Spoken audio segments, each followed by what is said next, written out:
Welcome back, everybody. It's Cape Rugby TV time. We're talking what's happening in the world of West Women's Club Rugby. So we just before the show, just before the break, in fact, we were talking a little bit about some of the dynamics. Jerome,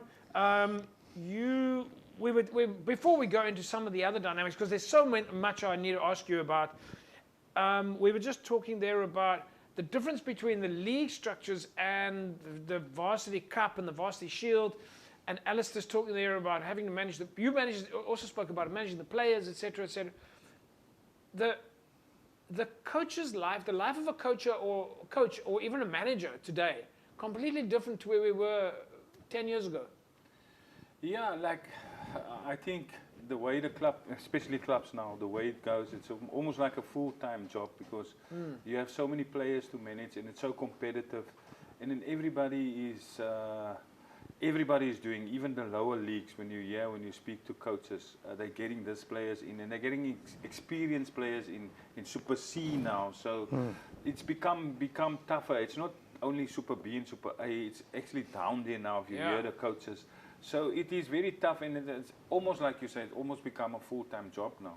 Well, this is you were just, when we were talking earlier on, we were talking about, and Alistair, just jump in your time, we were talking about Super League, all the leagues, first team, second team, third team, under 20 team. Not to mention, of course, all their junior structures. Finding the difference between playing in the Varsity Cup, the Varsity Shield, and getting ready for the league. Then at the same time, you've got women's rugby, you've got junior rugby, you've got school rugby, you've got coaches and education. It's a lot of work. Put it that way. I mean, no, it is. I've just been to Belleville a couple of times in Belleville South, and then they train at the B field, and it's exactly like you say, but they make it work because then the women's team are playing. They got a good women's team. The under 20s are training. The thirds are training. The second team are training. The first team are training, and the good thing is, each team has 2 coaches. Yeah. So they're busy, so you can go to any other club. Yeah. It's busy. And women's rugby club, women's rugby in general is growing. A lot of clubs are adding on women's teams to their portfolios. But I'm just talking through, as Jerome was talking about, he says, you go down the field and you can see there's the first team training, there's the second team training, there's the third team training. The juniors are training on this. Somebody behind the scenes has to coordinate this and say, right, guys, you guys are on the first team field for this evening, and you guys are going to be on the other field. And somebody behind the scenes, either 1 or 2 or 10 people, have to organize this. They've got to tell them that your practice is allowed to start at 6 o'clock, and you must be finished by 7 o'clock. I mean, there's a lot of stuff. Yeah, there is. Last Tuesday, I was in Belleville South, and then I said to my brother Kenny, I was there. He didn't see me because they were busy, like you say. Yeah. They were busy planning for when the league's gonna start, their home games, the spectators, the whole thing, the shop, the whatever. There's so many things behind the scenes. There's a lot of moving parts. And I've been there like an hour and a half. I haven't seen all of them, but I could see their cars are there. They're inside talking.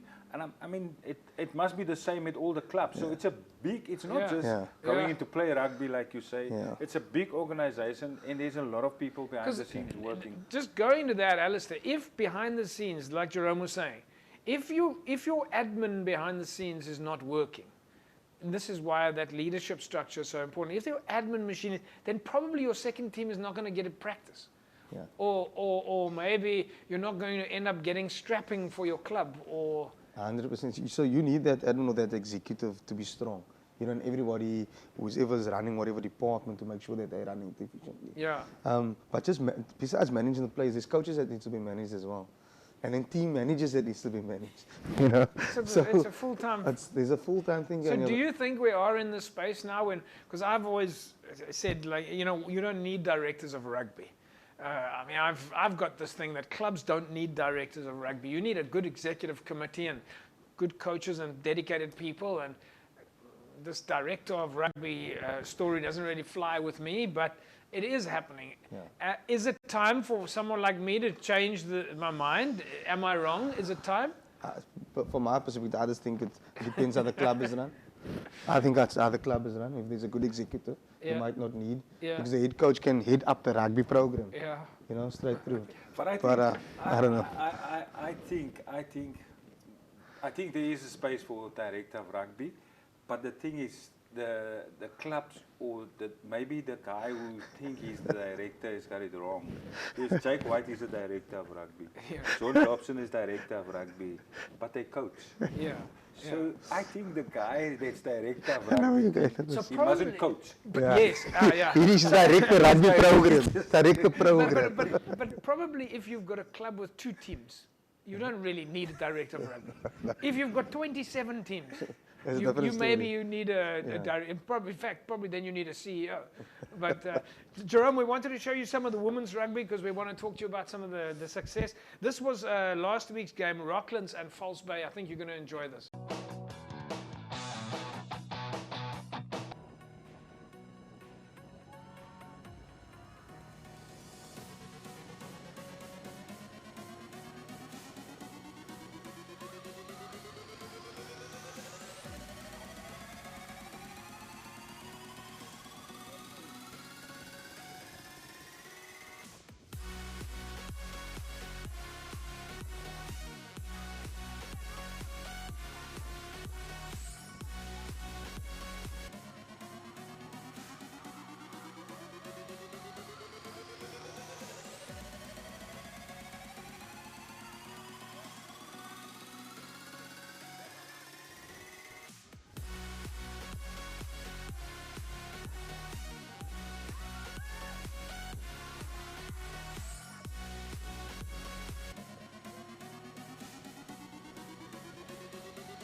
Right, there we go. Rocklands, False Bay, Jerome. We had to show you that. It's just one of the games with women's rugby. A lot of practice happening at the moment. I'm going to talk to you about Western Province women rugby after the next segment. But just your feeling in terms of what is going on out there with clubs preparing at the moment for women's rugby. Yeah, look, I know most of the clubs are preparing, and they're all ready to start the season. They did a lot of work starting last year already, and we also had at Western Province, we had a lot of this club girls coming in, so we basically prepare a lot of the players for the clubs also. So yeah. So do you, I mean, you said that you were down at Belleville and they're busy with the women's rugby as well there. Do you get the feeling on your side, because you guys are obviously talking a lot about these things behind the scenes, but do you get the feeling that women's rugby is growing, is a next level up? It's definitely growing, JP. I know False Bay is, Van der Stel is busy now also with the big thing there with the women's rugby, and it is growing. If you see how the ladies are talking and how they, 2 weeks ago we played in Belleville South against the Boland. It was full, and a lot of women supporters were at the game. So it's definitely growing, and you can see the youngsters are currently, or yesterday, Nazim. And Jongi, they were busy with, because of school holidays, they were busy with under 16 girls, and there's almost 1,000 girls. Wow, so, that's a lot. So, okay, let's pause there, because we're going to get we've got to stay on that topic. We've got to close here now. Folks, we're going to come back after the break. We're going to carry on talking to Jerome about what's happening with women's rugby. What he's just telling us now, almost 1,000. Well, let's find out after the break. Don't go away.